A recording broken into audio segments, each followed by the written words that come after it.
Vamos então à análise e estudo do direito administrativo, certo? Como está exposto aí no material de vocês. A parte introdutória se faz fundamental para a compreensão dos demais tópicos que serão analisados, tá? Qualquer prova que você fizer de direito administrativo, se não tiver uma base sólida dos aspectos introdutórios, conceito, fontes, sistemas, você baila, tá? Você vai perder a prova, é importante, tá? Facilita a sua vida? Sim. Então, sem sombras de dúvida, nós vamos construir agora tijolinho por tijolinho, uma base forte, sólida, porque depois vai ficar tudo muito mais fácil, tá? Eu prometo para vocês. Olha só, se liga aí. A gente vai tratar de aspectos introdutórios, ok? Aspectos introdutórios. Sigam o material para não se perder, galera. Não deixa de passar o olho, certo? Tema esse negligenciado pelo aluno. Sei que não é o seu caso, né? Senão você não estaria aqui assistindo e trocando uma ideia comigo a este respeito. Como tudo tem um início, e muito embora o direito administrativo ele não tenha um código, uma reunião, um código das legislações, das leis que tratam sobre o assunto, é muito importante que você consiga estudá-lo numa sequência lógica, perfeito? Não adianta nada você pegar um tópico aleatório aí que você vai ficar boiando. Então vem comigo porque é justamente com base no conceito de direito administrativo, ok? Conceito de direito administrativo, conceito que a gente tem a ideia aí dos aspectos introdutórios. Professor, o que é direito administrativo? Muita gente se engana.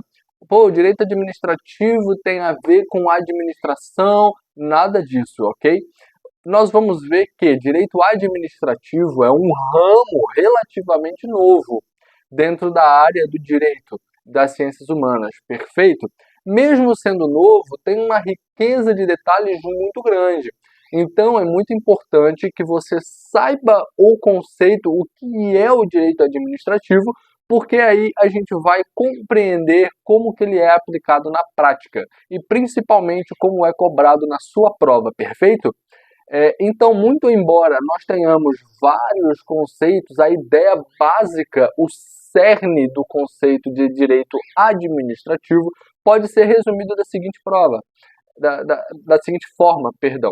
O conceito de direito administrativo pode ser tratado conjunto de regras e princípios, certo? Se liga então, que regem o quê?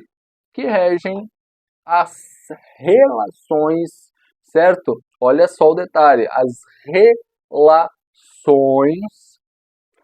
da administração. Tá legal? Então, professor, quais são essas relações? Relações tanto dentro da própria administração pública, quanto a sua relação com os particulares. Explica melhor essa ideia aí. Quando a gente pensa em administração pública, nada mais tem que pintar na sua cabeça o que é como o Estado, e quando eu falo Estado, não é espaço geográfico, perfeito, é o Estado brasileiro como um todo, como ele presta serviço, como ele desempenha suas atividades. Para tanto, ele precisa se organizar internamente, que é o que a gente chama de organização da administração pública, a relação que existe entre os órgãos públicos, entre os agentes públicos.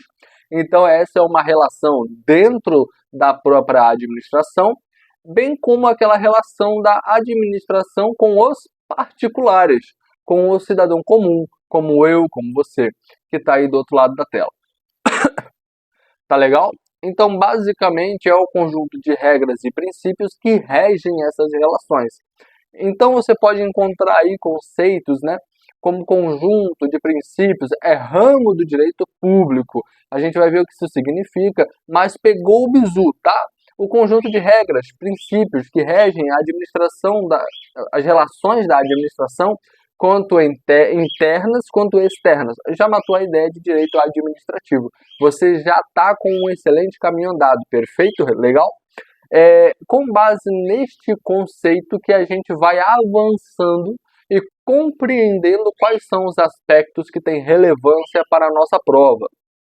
Se liga, porque além do conceito, também é muitíssimo importante tratarmos sobre fontes do direito administrativo. Quais são as fontes do direito administrativo? E quando a gente fala em fonte do direito administrativo, obrigatoriamente a gente precisa conseguir enxergar como essas fontes são vistas pelos estudiosos do direito administrativo. Então se liga, porque é isso e é dessa forma que cai em prova, ok? Quando a gente fala em fonte, nós podemos enxergar as fontes primárias, anotem isso, é bem importante, tá? As fontes primárias e também as fontes secundárias, certo? Tá legal? Então vamos lá, meu querido. Muito embora na área do direito sempre exista discussão, a banca costuma cobrar os tópicos da mesma forma. E é assim que a gente tem que entender, ok? Quando a gente fala em fonte primária, o primeiro lugar onde eu socorro, né, para entender, para analisar direito administrativo. E, obviamente, mesmo não sendo um ramo positivado, colocado, né, de forma sintetizada, o que a gente chama de código, né, de código penal, código civil, código de processo. Tem código administrativo negativo. Nem por isso eu não tenho ideia de onde estudar direito administrativo. Muito pelo contrário. E é justamente a ideia de fonte primária é onde né, eu vou me socorrer pela primeira hipótese, né, o que sustenta o direito administrativo é justamente o que? Lei. Ok? São as leis. Joia? Essa é a fonte primária. Perfeito? E aqui merece um pequeno aprofundamento, porque quando a gente olha essa expressãozinha aqui, fonte primária é a lei, lei no sentido amplo, ok? E quando eu falo lei no sentido amplo, implicitamente nós precisamos entender lei no sentido genérico. Professor, eu não entendi. Como assim lei no sentido genérico? Olha só, Bizu, quando a gente fala lei, implicitamente, eu tenho que enxergar quem? Constituição Federal de 88, ok? Ah, professor, mas Constituição não é lei. E tem gente que fala que Constituição não é lei, e tem gente que fala que Constituição está acima da lei, mas ela é a nossa carta magna, a lei-mãe, como é chamada por alguns administradores, né? Adstrativistas, perdão. Quando eu busco a lei primária, eu também estou falando da Constituição. Além da Constituição, esse princípio amplo abrange a chamada lei complementar, certo? Então, da mesma forma, as chamadas leis ordinárias, lei ordinária, certo? E ainda a gente pode enxergar aqui também os chamados atos normativos. Anotem aí, galera, é importante para sua prova. Então, olha só quanta informação importante. Recapitulando, nós temos como fontes do direito administrativo as fontes primárias e secundárias. Nas fontes primárias eu tenho as leis.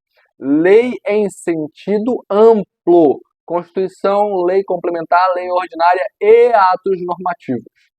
Você que está ligadaço já deve estar sabendo, já deve estar pensando, eu vou pegar o professor e vou perguntar sobre súmula vinculante.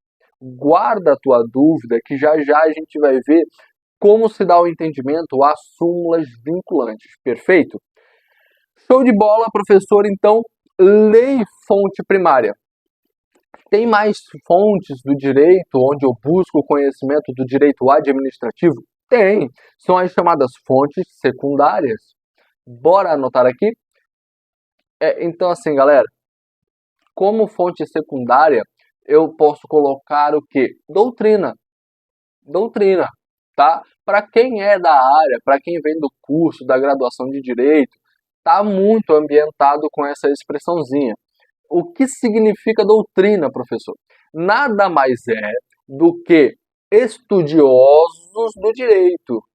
Estudiosos do direito que pensam, discutem, debatem, escrevem, raciocinam sobre o direito administrativo.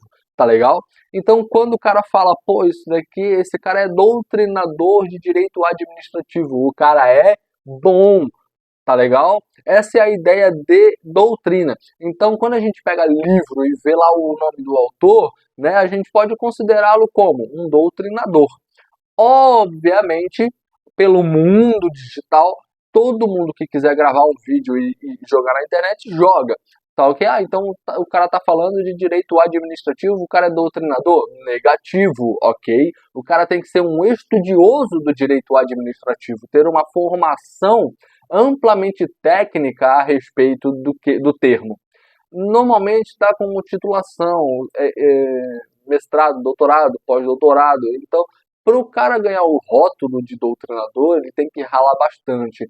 Ah, o professor Pedro é doutrinador? Obviamente estou longe disso, eu não sei nem se é minha pretensão. Mas fato é que, como fonte secundária, nós temos a doutrina. Perfeito? Tem mais coisa, professor, além da doutrina, onde eu posso buscar conhecimento sobre o direito administrativo? Se liga, que é a chamada jurisprudência. Jurisprudência. Então, coloquem aí no material de vocês, bonitinho, arrumadinho, para vocês se entenderem. Jurisprudência. Também outra expressãozinha aí bastante comum na área acadêmica do direito. Jurisprudência. E a galera baila, pega um julgado no tribunal, enfim, no STJ, do STF, das Cortes Superiores. Ah, isso daqui é jurisprudência. Por quê? Porque teve um juiz de direito que disse, né, disse tá dito. Não, não é bem assim, pera lá. Jurisprudência significa reiteração de decisões no mesmo sentido. Vou repetir, reiterações de decisões no mesmo sentido. Então não basta ter um tribunal lá no fim do mundo que emita uma decisão sobre determinada matéria, beleza? Isso não vai servir de fonte para o direito administrativo, porque a ideia de jurisprudência não é essa, tá ok?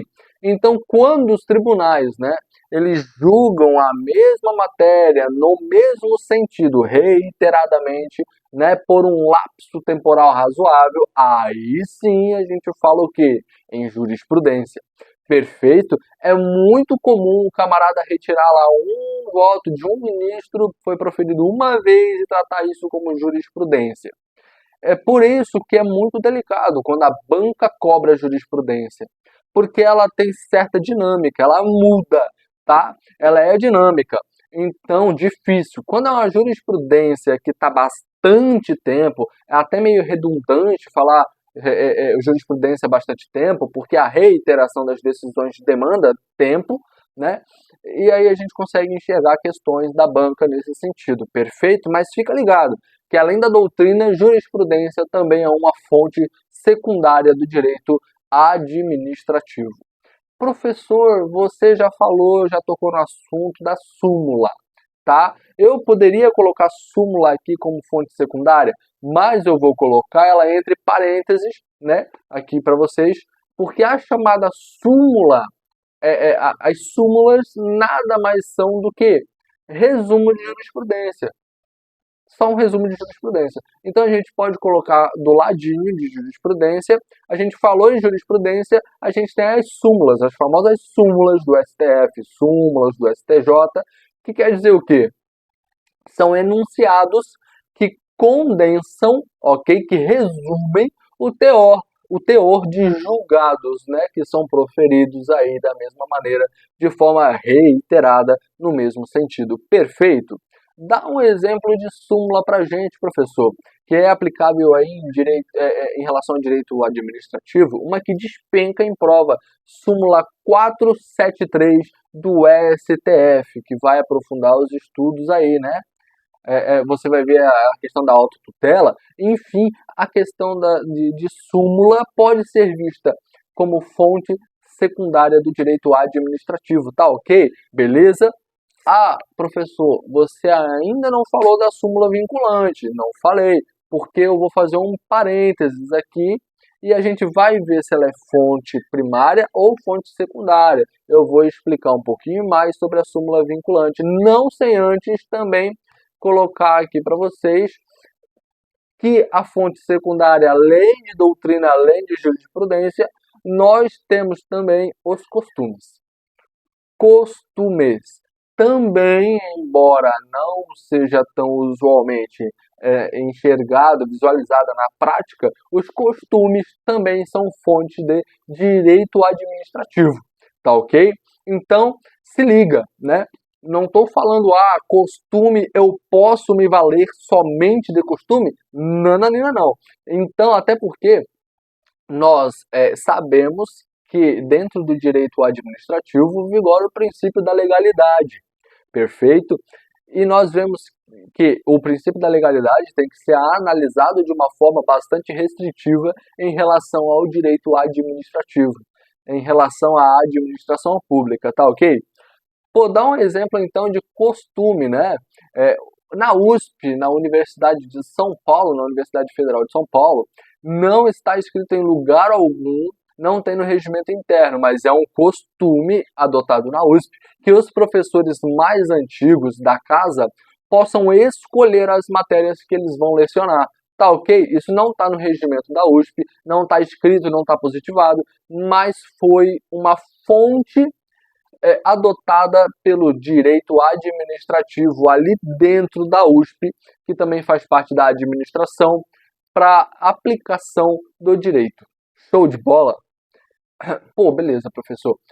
Fonte primária, lei secundária, doutrina, jurisprudência e costume. É assim que cai em prova?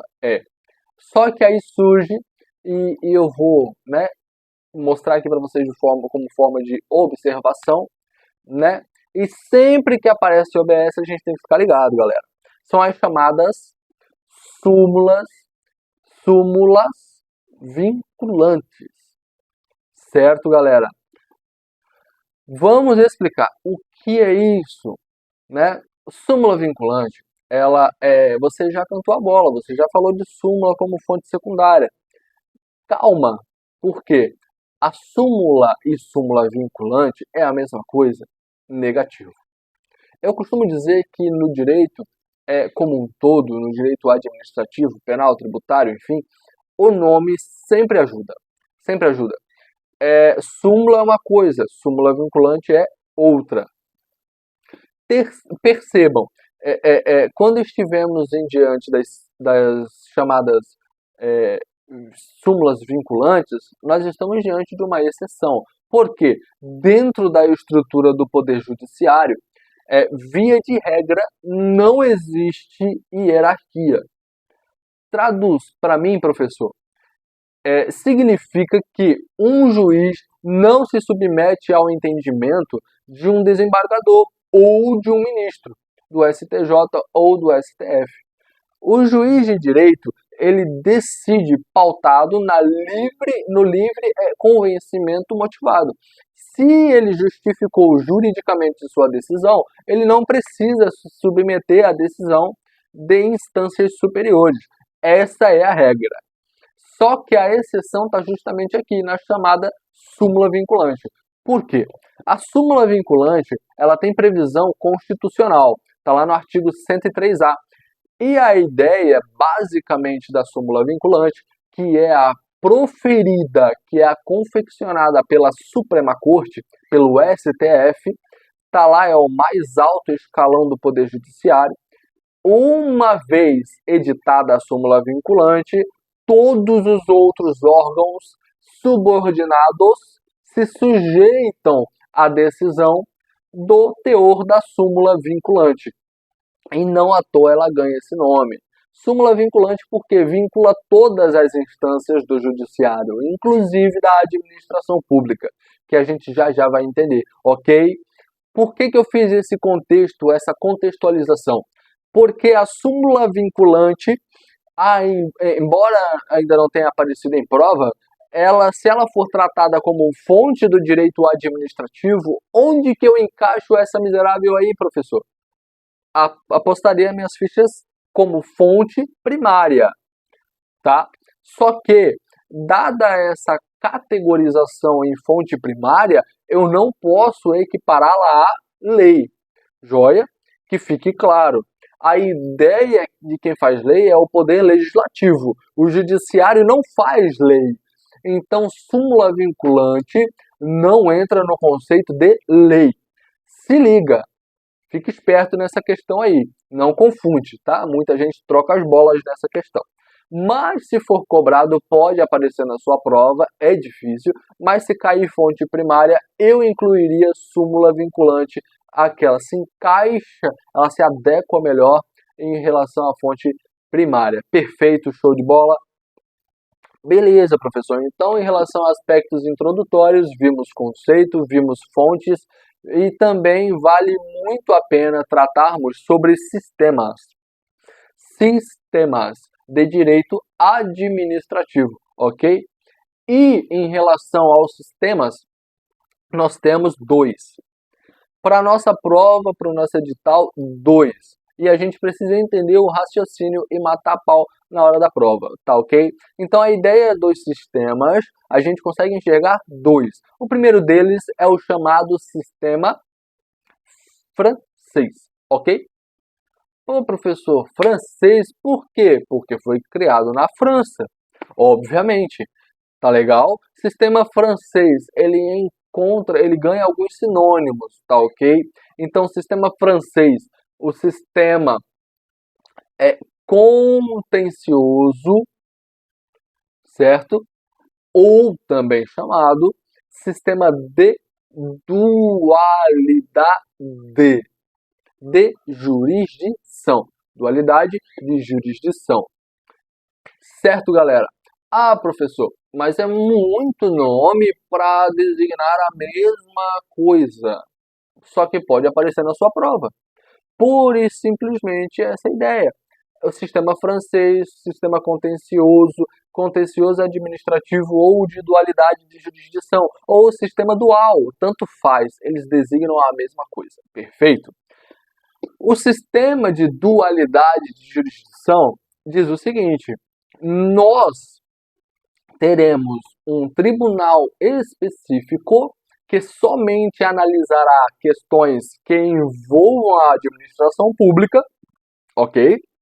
É o chamado tribunal administrativo, e nós teremos um tribunal judicial que vai analisar, que vai decidir sobre todas as outras questões, desde que não envolvam a administração pública.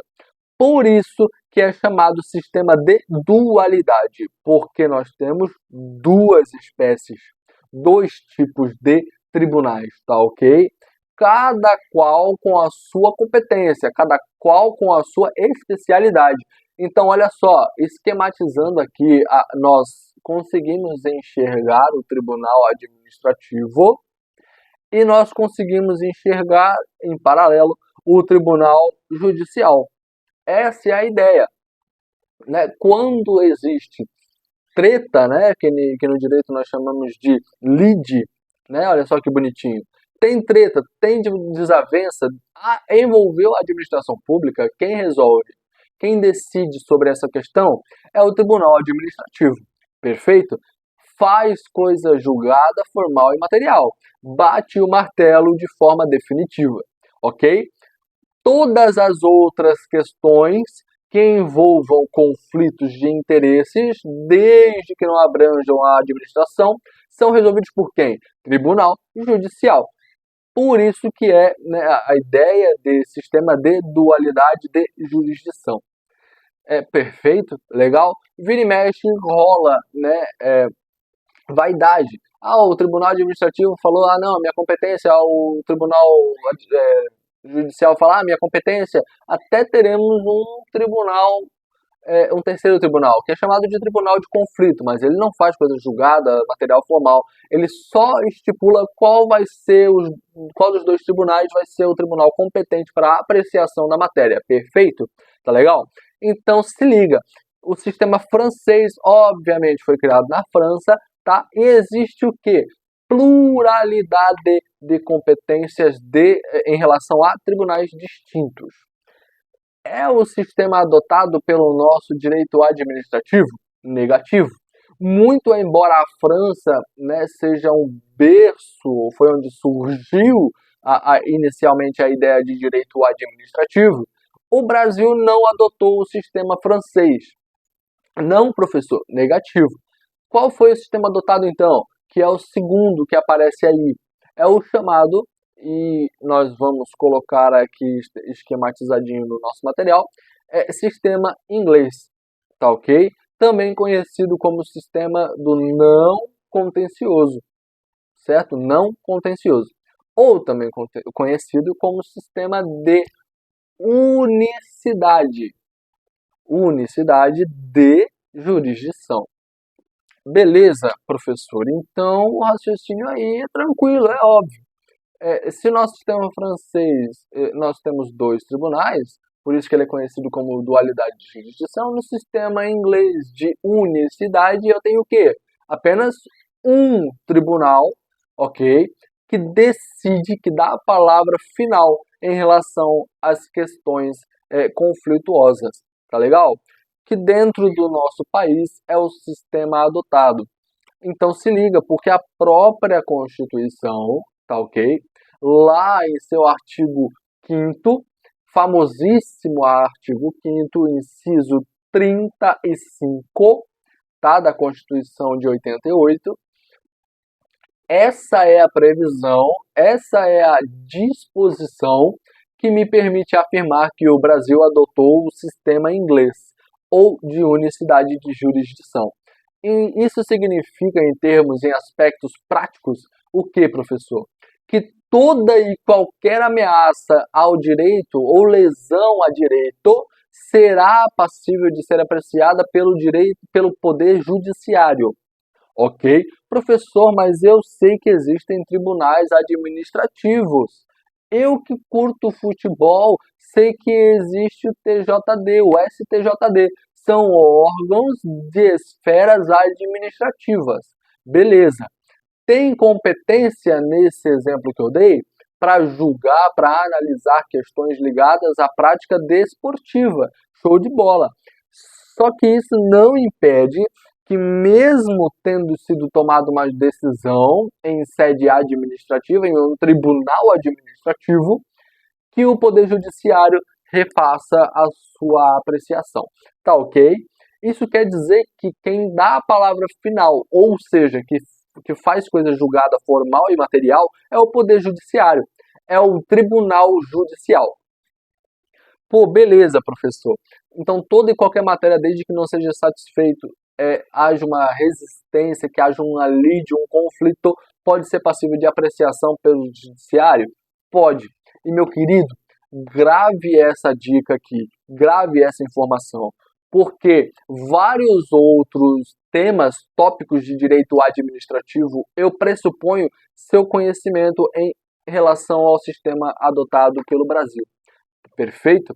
Nós vamos várias e várias vezes conseguir enxergar a aplicação no sistema inglês em outros tópicos. Lembra que eu disse no início do nosso bate-papo? O que nós estamos construindo aqui é a base para que você possa compreender lá no futuro outros tópicos pertinentes ao direito administrativo. Bacana? Tranquilos? Então, se liga aí, dá um destaque no sistema inglês, mas também precisa saber que existe o sistema francês. Se aparecer na prova, você vai matar a pau. Comer com farofa, beleza? Show de bola? Tranquilo? Então tá aí aspectos introdutórios. Espero que você tenha curtido.